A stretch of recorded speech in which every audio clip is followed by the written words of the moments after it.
नमस्कार, news nation पर champions की जंग देख रहे हैं आप। आपके साथ मैं हूं मोनू चहल, हमारे साथ अखिल गुप्ता भी हैं। भाई मजा आ गया दोस्तों, अगर जीत हो तो ऐसी हो। भाई आरसीबी की ने जो टॉप 4 में जो एंट्री मारी है, भाई बड़ी गजब की एंट्री मारी है। और इस मैच में अगर आप बारीकी से देखोगे तो यश दयाल आई थिंक इस मैच के हीरो बने हैं। उन्होंने क्या कमाल की गेंदबाजी की है और आउटस्टैंडिंग ये विक्ट्री है आरसीबी के फैंस के लिए और ना सिर्फ हम सबके लिए, क्योंकि यार बड़ा इंजॉय हुआ। मैच इस तरीके का होगा शायद किसी ने उम्मीद नहीं की थी अखिल जी, लेकिन आरसीबी के सफर को कैसे देखते हो और इस जीत को आप कैसे देखते हो? मैंने बिल्कुल उम्मीद नहीं की थी कि इस तरह का मुकाबला देखने को मिलेगा। कल ऐसा लग रहा था कि कल एक नॉर्मल मैच नहीं है, कल एक सेमीफाइनल नहीं है, कल आईपीएल 2024 का फाइनल मैच खेला गया, ऐसा प्रतीत हो रहा था। जिस तरीके का इंटेंशन सीएसके ने दिखाया, जो एटीट्यूड आरसीबी ने मैदान पे पेश किया, काबिले तारीफ था। मतलब एक महीना पहले तक हम देख रहे थे ये टीम पॉइंट्स टेबल में नंबर 10 पे थी मोनू, सब अंडर एस्टिमेट कर चुके थे। मैंने तो खुद कह दिया था कि आरसीबी के बस की बात नहीं है, ये आते हैं 14 मैच खेलने के लिए, ट्रॉफी जीतना इनकी किस्मत में ही नहीं है। लेकिन जो पलटवार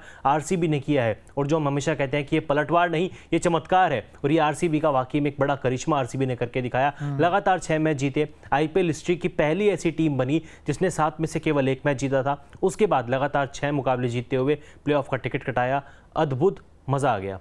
बिल्कुल मजा आ गया। लेकिन जो सीएसके के फैंस हैं भाई, उनको भी कहीं ना कहीं हार चुभेगी जरूर भाई। अगर अखिल जी से पूछा जाए सीएसके के लिए भाई कहाँ चूक हो गई? क्या वो आखिरी ओवर में 17 चाहिए थे, यश दयाल गेंदबाजी कर रहे थे? क्या वो इस मैच का टर्निंग पॉइंट था क्योंकि वहां पर पहली गेंद पे ही छक्का आ गया था? वैसे दोस्तों आखिरी ओवर का रोमांच भी हम आपको दिखाने की कोशिश करते हैं ग्राफिक्स के जरिए। जिस मैच जब यश दयाल गेंदबाजी कर रहे थे और सामने धोनी थे, धोनी ने पहला शॉट स्टैंड्स में जाके मारा था, लगातार 5 में 11 रह गई। अब चीजें आसान हो गई हैं। अब वैसे अखिल जी क्या कहेंगे उस मैच, उस ओवर के बारे में?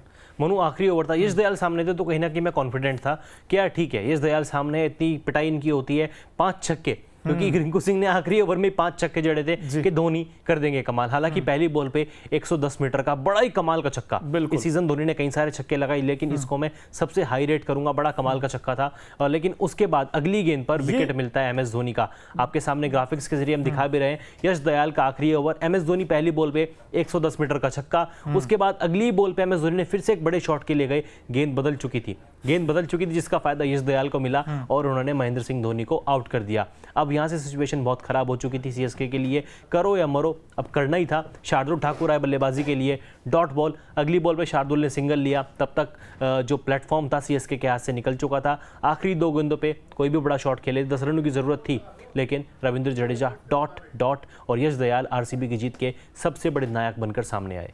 बिल्कुल नायक बनकर सामने आए। जो चेंज ऑफ पेस था, जो बैक ऑफ लेंथ गेंद थी, और एमएस धोनी वो जो मिस हिट हुआ कहीं ना कहीं वो, और पीछे स्वप्निल सिंह थे जिन्होंने कैच पकड़ा था, वो कैच नहीं, आई थिंक वो मैच पकड़ा था।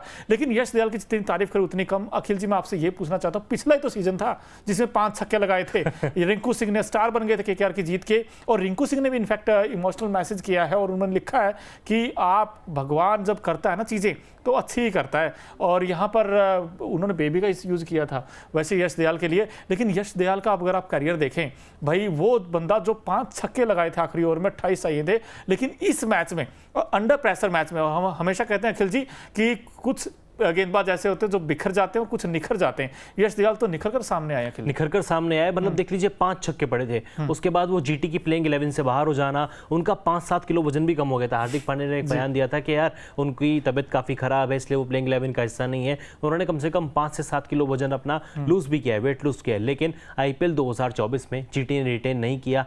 किस्मत चमकी आरसीबी के लिए, आरसीबी ने प्लेऑफ में इनको ऑक्शन में खरीदा, और अब देख लीजिए, हालांकि इस सीजन काफी मार उनको पड़ी थी, बार बार लग रहा था कि यार यश दयाल अब तो 5 छक्के पड़ चुके हैं, इनकी इकॉनमी, लेंथ, लाइन, एक्यूरेसी सब कुछ हिल चुकी है। लेकिन कल पहली बॉल पे छक्का पड़ा, उसके बाद जो उन्होंने गली परिवर्तन किया, जिस तरीके सही टप्पे पे बॉल डाली, एमएस धोनी को विकेट आउट किया, ये वाकई में आरसीबी की जीत के सबसे बड़े हीरो थे। और मैं कहूंगा ना कि सीएसके ने गलती क्या कर दी मोनू, सीएसके ने टॉस जीता, पूरे मैच में उनसे बस एक काम अच्छा हुआ था, उन्होंने टॉस जीता। लेकिन टॉस के बाद ही जब ऋतुराज गायकवाड़ ने कहा कि प्लेइंग 11 में अजिंक्य रहाणे खेल रहे हैं, मैं अजिंक्य रहाणे का फेवरेट, मतलब मुझे बहुत अच्छे लगते हैं अजिंक्य रहाणे, बहुत अच्छे बल्लेबाज हैं, लेकिन इस सीजन उन्होंने अच्छा खेला नहीं है। आपके पास समीर रिजवी थे, और जब आपको पता है कि यार बारिश का सिनेरियो बन रहा है, डीएलएस मेथड कहीं ना कहीं यूज होगा, आपको ये चीजें दिमाग में कैलकुलेट करनी चाहिए थी। आपको समीर रिजवी को आपने इंपैक्ट प्लेयर के तौर पे चुना, लेकिन इंपैक्ट प्लेयर शिवम दुबे भी थे। अब जब जाहिर सी बात है शिवम दुबे होंगे, समीर रिजवी होंगे, आप डेफिनेटली शिवम दुबे को लेके जाएंगे। उन्होंने डिसअपॉइंट किया, 15 गेंदों में 7 रन बनाकर आउट हुए,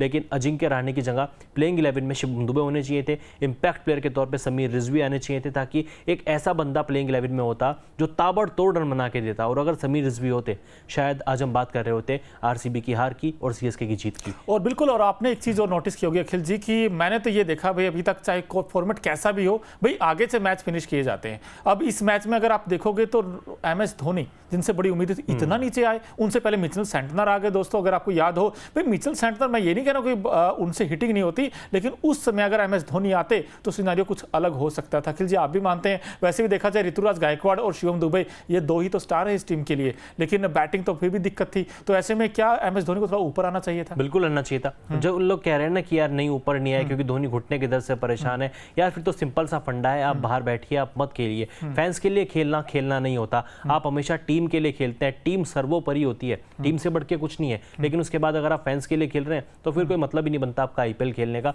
हालांकि धोनी बहुत बड़े प्लेयर है, लेकिन उनको ऊपर आना चाहिए था। कहीं ना कहीं 2019 को जो सेमीफाइनल था ना, इंडिया वर्सेस न्यूजीलैंड, ये कंडीशन बहुत हद तक वैसी बन चुकी थी कि धोनी नंबर 7-8 पे बैटिंग करने आए। जडेजा अकेला ऐसा खिलाड़ी है जो हिट कर रहा है। कल के मैच में जडेजा अकेले हिट कर रहे हैं, उसका प्रेशर कहीं ना कहीं जडेजा के ऊपर भी पड़ा, क्योंकि एक एंड से वो मारे जा रहे थे, दूसरे एंड से बंदा क्या कर रहा है, सिंगल रोटेट कर रहा है, डबल ले रहा है। हालांकि 13 में 25 किए, लेकिन वो ये और बेहतर हो सकते थे। धोनी अगर ऊपर आते, या फिर ठीक है सेंटर के बाद भी धोनी आए हैं, उसको स्ट्राइक रेट को और बेहतर कर सकते थे। जडेजा के ऊपर से प्रेशर हटता, शायद सीएसके मैच जीत जाता। बिल्कुल, सीएसके मैच जीत जाता। और फैंस भी इस वक्त, जो सीएसके के फैंस हैं, जो यूजर्स, वो भी यही सवाल पूछ रहे हैं कि MS धोनी क्यों नहीं ऊपर आए। और साथ ही साथ दूसरी चीज ये भी तो थी ना, जो कैचेज छोड़े हैं भाई, कैमरन ग्रीन का कैच छोड़ दिया फील्डिंग ने भी बड़ा डिसअपॉइंट किया है सीएसके की अखिल।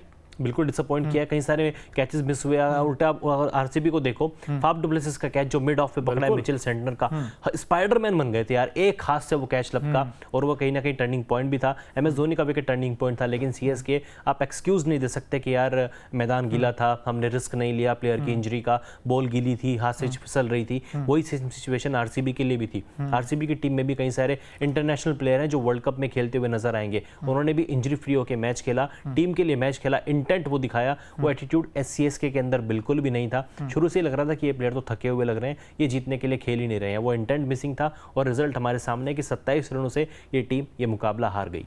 अच्छा ठीक है, हमने अखिल जी सीएसके की बात कर ली, आरसीबी की बात कर ली, लेकिन अब दोस्तों क्या होगा? क्योंकि अब भाई पहले 8 मैचों में से 7 मुकाबले हारे, पहले 8 में से 7 हारे, उसके बाद लगातार 6 जीते, जीत का छक्का लगा दिया, अब प्लेऑफ में भी चली गई टीम। अब 22 तारीख को एलिमिनेटर होगा, ये डिपेंड करेगा SRH होगी, RR होगी, जो भी टीम होगी। लेकिन ये टीम तो बड़ी खूंखार हो गई है लगातार मुकाबले जीतकर। अखिल जी, अब आगे का सफर कैसे देखते हैं? क्या ये टाइटल उठाने वाली टीम है? मोनू वो कहते हैं ना, खूंखार शेर और भी खतरनाक हो जाता है, और भूखा शेर है आरसीबी यार। 16 साल से ट्रॉफी नहीं जीती है, और जिस तरीके से प्लेऑफ में पहुंचे, अनएक्सपेक्टेड, किसी ने नहीं सोचा था कि ये टीम प्लेऑफ में पहुंचेगी। विराट कोहली को क्रेडिट जाता है, यश दयाल को क्रेडिट जाता है, फाफ डु प्लेसिस कहते हैं ना बड़े मैच का प्लेयर, बड़े मैच पे आके उन्होंने रन बनाए, मैन ऑफ द मैच रहे। मैक्सवेल ने अच्छी बल्लेबाजी के लिए एंड में आके कैमियो रोल जो प्ले किया, और पहली बॉल पे ऋतुराज गायकवाड़ को आउट करना। ये टीम बहुत खूंखार बन चुकी है, और पता नहीं मुझे क्यों बार बार ऐसा लग रहा है, मैं राजस्थान रॉयल्स का फैन हूं, लेकिन फिर भी कह रहा हूं कि मुझे डर लग रहा है, मुझे डर लग रहा है। मुझे कहने में कोई शर्म नहीं आ रही, बिल्कुल भी शर्म नहीं आ रही है कि आरसीबी की टीम खतरनाक हो चुकी है, और ये फाइनल खेलने वाले हैं। दोस्तों, आपको क्या लगता है आरसीबी की टीम फाइनल खेलेगी? कमेंट बॉक्स में आप भी राय दे सकते हैं। और अगर देखें, आरसीबी की टीम बैटिंग सुपरहिट थी, बॉलिंग उससे भी जबरदस्त हो गई पिछले 3-4 मैचेस में। अगर आप देखोगे, बैक इन फॉर्म आ गए हैं, चाहे सिराज हो, यश दयाल, इनफैक्ट आपने देखा ही होगा लास्ट और कैसा किया था। इसके अलावा लॉकी फर्ग्यूसन बड़ी अच्छी गेंदबाजी कर रहे हैं, करण शर्मा अच्छी गेंदबाजी कर रहे हैं, मैक्सवेल विकेट्स ले रहे हैं। और ऐसे में अगर देखा जाए, फील्डिंग तो और बिंदास हो गई है। फील्डिंग अगर आपने देखी हो, वही स्वप्निल सिंह का जो कैच था, या आपने जो बात की फैफ का जो कैच था, तो अब ये टीम के पास राइट कॉम्बिनेशन भी आ गया। अब तो अखिल राइट कॉम्बिनेशन है, फील्डिंग बड़ी दुरुस्त है, बल्लेबाजी एक नंबर हो रही है। विराट कोहली भी अब तो दबाव वाले मैच में रन बना रहे हैं, कल 47 उनके बल्ले से निकले। गेंदबाजी इस टीम का सबसे बड़ा कंसर्न रहता है ना, बल्लेबाजों को लेके कभी रहता ही नहीं है, गेंदबाजी को लेके रहता है। और कल एन मौके पर जिस तरीके से गेंदबाजी ने परफॉर्म करके दिया, बड़े विकेट्स लिए। हालांकि ऋतुराज गायकवाड़ को आउट करने के बाद जब 19 पे डेरिल मिचेल को आउट किया, एक पार्टनरशिप बन भी थी मोनू अजिंक्य रहाणे की, लेकिन उसके बाद जिस तरीके से आरसीबी के बॉलर्स ने कमबैक किया, करण शर्मा को भी क्रेडिट मैं दूंगा, क्योंकि जिस तरीके का विकेट था, स्लो विकेट, उस पर अच्छी गेंदबाजी करना, टर्न उनकी बॉल काफी हो रही थी। स्वप्निल सिंह ने अच्छे टप्पे पे बॉल डाली और कैच जिस तरीके का पकड़ा MS धोनी का, क्रेडिट जाता है आरसीबी की पूरी टीम को। मोहम्मद सिराज ने एन मौके पे आके ना सिर्फ आरसीबी फैंस की बल्कि टीम इंडिया के फैंस की भी दुविधा कम कर दी है कि वो बंदा फॉर्म में है। अब हमारे पास बुमराह अकेला नहीं है, सिराज भी है जो कि फॉर्म में वापस आ चुका है। बिल्कुल फॉर्म में वापस आ चुका है। लेकिन अखिल जी एक चीज़ और बताइए हमें, जो बाकी की टीमें चाहे KKR हो, RR हो, SRH हो, भाई आरसीबी में ऐसा क्या आपको फैक्टर लगता है? पहले हम कहते हैं KGF फैक्टर है, वो भी है, लेकिन अब कोई और आपको नजर आता है यार इस टीम में मोनू ना ये एक स्पार्क है जो बाकी टीमों से इस टीम को अलग बनाता है? क्या चीज़ है? विराट कोहली। जब विराट कोहली जिस टीम में होंगे ना यार, उस टीम का एटीट्यूड देखते ही बनता है। आप कल देख लीजिए ना, हम हमेशा कहते हैं कि यार विकेट फला बॉलर ले रहा है, कैच कोई पकड़ रहा है, लेकिन सेलिब्रेशन किसका होता है? सेलिब्रेशन केवल विराट कोहली का होता है। वो इस टीम को और मजबूती देते हैं। स्ट्रेंथ इस टीम की सबसे बड़ी विराट कोहली है। इस टीम की सबसे बड़ी ताकत आपकी स्क्रीन पे देख भी रहे हैं आप, Virat Kohli, Faf du Plessis जिस तरीके की ओपनिंग कर रहे हैं, और DK। और उन्होंने अपने इंटरव्यू में भी कहा कि यार विराट कोहली मतलब पूरी टीम ने बचा लिया। मुझे लग रहा था कि शायद ये मेरा आखिरी मैच होगा, लेकिन अभी मैं एक आध मैच और खेलने वाला हूँ। ये वाकई में विराट कोहली इस टीम की सबसे बड़ी स्ट्रेंथ, पॉजिटिविटी, ताकत है। बिल्कुल ताकत है। विराट हो जहां पर तो फिर ऑब्वियसली बात ठाठ होना लाजमी है। लेकिन विराट कोहली 700 प्लस रन हो गए इस सीजन में। और आपको याद होगा दोस्तों 2016 में विराट का बल्ला चलता खूब चला था, लेकिन 1% से 100% बनाना, अब ये विराट का स्टेटमेंट भी थी और वो सच साबित कर दिया अखिल जी। बिल्कुल, और ये कंफर्म हो चुका है कि ऑरेंज कैप तो इनके सर पे ही रहेगी।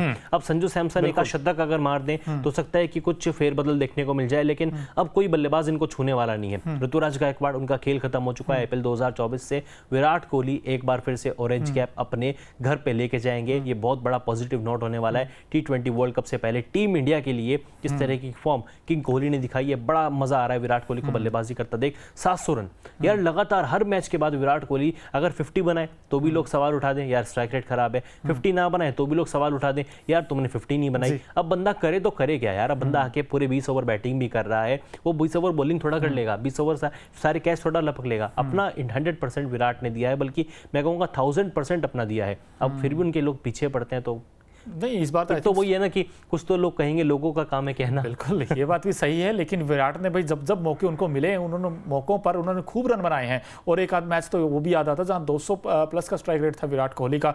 लेकिन अब आपसे 2 सवाल मैंने पूछने दोस्तों, आप भी बताइए भाई, किसी को लगा था 20 दिन पहले कि आरसीबी की टीम टॉप 4 में जाएगी? नंबर 1 चीज, क्योंकि हर किसी ने, जो फॉर्मर क्रिकेटर है उन्होंने भी मना कर दिया था शायद मुश्किल है मोनू।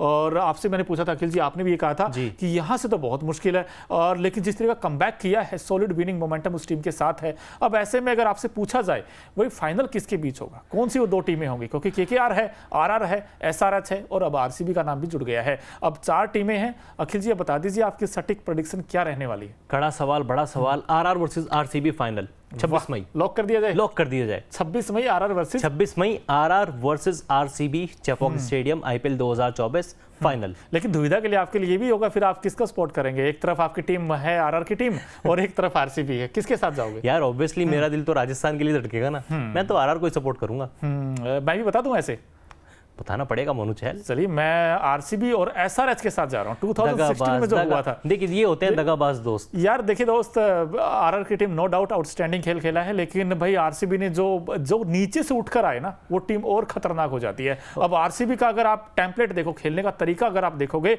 भाई, उनका बड़ा अच्छा लगा मुझे। कल आपको याद होगा CSK के साथ जो बैटिंग की थी, बड़ी समझबूझ वाली बैटिंग थी। ऐसा नहीं था कि वो अटैकिंग के लिए गए स्टार्टिंग में ही। उन्होंने पहले ओवर में सिर्फ 2 रन बनाए थे, अगले ओवर में फिर उन्होंने काउंटर अटैक किया। जैसे ही बारिश आई, दोनों बैट्समैन फंस गए। जैसे ही मिचेल सेंटनर आए, तीक्ष्णा आए, कभी गेंद ऊपर कभी नीचे, एक्स्ट्रा बाउंस जो मिला वहां भी फैफ बीट हुए, कई बार विराट बीट हुए। लेकिन जब मोमेंटम दोबारा आया, जब अटैक किया, तो हर एक बैट्समैन ने वो बहती गंगा में हाथ धोए, चाहे मैक्सवेल हो, रजत पाटीदार हो, विराट हो, फैफ हो, और स्कोर 218 बना दिया। अब ये 18 खेली बड़ा दिलचस्प था ना, कल भी 218 ही बन गए वैसे, और 201 बनाने थे, लेकिन वो चूक हुई और धोनी से हुई या फिर उनकी बैटिंग लाइनअप हुई। ये सवाल दोस्तों आपके लिए छोड़ के जा रहे हैं हम। आप बताइए कि आपको क्या लगता है कि CSK की हार का सबसे बड़ा कारण क्या लगता है आपको, वो हमें बताइए। और अभी तक अगर आपने चैनल को सब्सक्राइब नहीं किया है तो फटाफट कर लीजिए।